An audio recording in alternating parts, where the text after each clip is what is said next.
বিএনপির বর্ধিত সভায় ভার্চুয়ালি যুক্ত হয়ে প্রধান অতিথি হিসেবে বক্তব্য দিচ্ছেন দলের চেয়ারপারসন খালেদা জিয়া। আমরা সরাসরি যাচ্ছি সেখানে।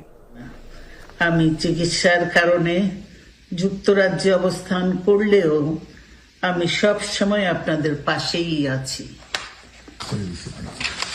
দীর্ঘ 15 বছর গণতন্ত্রের জন্য, আমার মুক্তির জন্য আপনারা যে নিরন্তর সংগ্রাম করেছেন এবং আমাদের অসংখ্য সহকর্মী প্রাণ দিয়েছেন, জুলুম নির্যাতনের শিকার হয়েছেন এবং প্রায় 1.25 লক্ষ মিথ্যা মামলায় জর্জরিত হয়েছে, এখন আদালতের বারান্দায় ন্যায় বিচারের জন্য ঘুরে বেড়াচ্ছেন।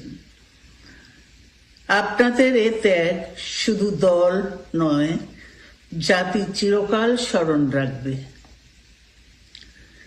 দেশ আজ এক সংকটময় সময় অতিক্রম করছে। আপনাদের এবং ছাত্রদের সমন্বিত আন্দোলনের ফলে ফ্যাসিস্ট শাসকেরা বিদায় নিয়েছে। একটা অন্তর্বর্তীকালীন সরকার গঠিত হয়েছে। তাদের কাছে জনগণের প্রত্যাশা, রাষ্ট্র মেরামতের ন্যূনতম সংস্কার দ্রুত সম্পন্ন করে গণতান্ত্রিক ব্যবস্থায় ফিরে যাওয়ার জন্য সকলের কাছে গ্রহণযোগ্য একটি নির্বাচন অনুষ্ঠান সম্পন্ন করা।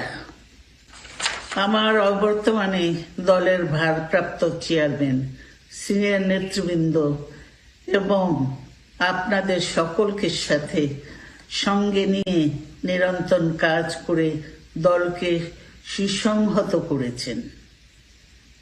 আমি আপনাদের ধন্যবাদ জানাচ্ছি।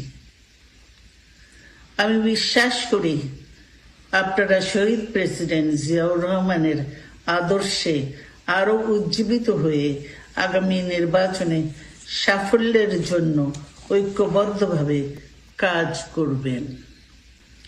এমন কোনো কাজ করবেন না যাতে আপনাদের এত দিনকার সংগ্রাম, আত্মত্যাগ বিফলে যায়। আমাদের সব সময় শহীদ প্রেসিডেন্ট জিয়াউর রহমানের সেই উক্তি মনে রাখা দরকার, ব্যক্তির চেয়ে দল বড়, দলের চেয়ে দেশ।